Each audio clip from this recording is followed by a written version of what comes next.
আসসালামু আলাইকুম ওয়া রাহমাতুল্লাহি ওয়া বারাকাতুহু। একদিন এই দুনিয়া থাকবে না। যে আকাশ আজ মাথার উপর ছায়া দিয়ে রেখেছে সেটাও ভেঙে পড়বে। যে জমিনের বুকে হারছি অহংকার নিয়ে সেই জমিন ভয়াবহভাবে কাঁপতে থাকবে। পাহাড়গুলো তুলার মতন উড়ে যাবে। সূর্য আর চাঁদ একত্রিত হবে। সমুদ্রের পানি জ্বলন্ত আগুনে পরিণত হবে। মানুষ দিশেহারা হয়ে ছুটাছুটি করবে। কেউ কাউকে চিনবে না। বাবা বলবে বাঁচাও বাঁচাও, মা বলবে আমি নিজের জান বাঁচাই। সেই দিন কোনো টাকা পয়সা, বড় বাড়ি, দামি গাড়ি, ব্যবসা, স্ট্যাটাস, ক্ষমতা, সুপারস্টার পরিচয় কিছুই কাজে আসবে না। শুধু তোমার আমল, চোখের পানি আর আল্লাহর কাছে ক্ষমা চাওয়া কান্না এতটুকুই সাথে থাকবে। মৌলানা আনিসুর রহমান আশরাফী সাহেব আজ এমন এক ভয়ঙ্কর দিনের কথা মনে করিয়ে দিলেন। এমন কথা যা শুনে চোখে পানি ধরে রাখা যায় না। হাসরের ময়দানে সূর্য 1 মাইল উপরে থাকবে। তাপের কারণে মানুষের মস্তিষ্ক ফুটে পড়বে। মানুষের জিহ্বা শুকিয়ে যাবে। তখন দুনিয়ার কোনো বরফ, এয়ার কন্ডিশন, ছায়া বা পানি থাকবে না।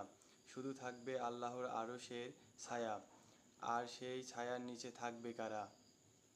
যারা আল্লাহকে ভয় করে, পাপ থেকে দূরে থাকে, যারা অশ্রু ঝরিয়ে নামাজের সেজদায়, যারা রাতের অন্ধকারকে তওবা করেছে।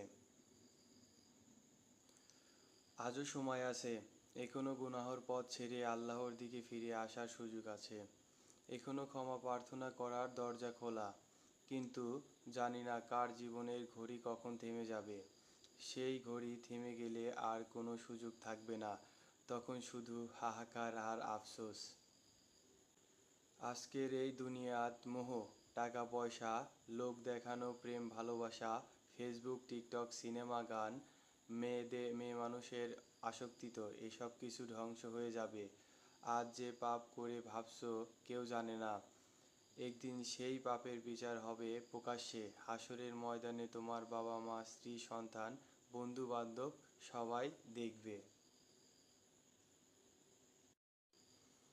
আজ রাতে আল্লাহর কাছে কান্না করে বলো, হে আল্লাহ, আমি গুনাহগার, তুমি আমাকে মাফ করে দাও, আমাকে হেদায়েত দাও, আমাকে কবুল করে নাও। কারণ সেই দিন খুব কাছে। হয়তো আজকেই সেই ঘোষণা হয়ে যেতে পারে। হতে পারে এই পোস্টটি পড়ার আগে তোমার জ্ঞান কবজের জন্য আজরাইল আলাইহিসসালাম হুকুম নিয়ে বের হয়ে পড়েছে। মৌলানা আনিসুর রহমান আশরাফী সাহেব আজকের বয়ানে বলেছেন, আল্লাহ ভয় অন্তরে আনো, নামাজ পড়ো, হারাম থেকে বাঁচো, আর সেই দিনের জন্য প্রস্তুতি নাও। আল্লাহ আমাদের সবাইকে কবুল করুক। সবাই বলি আমিন।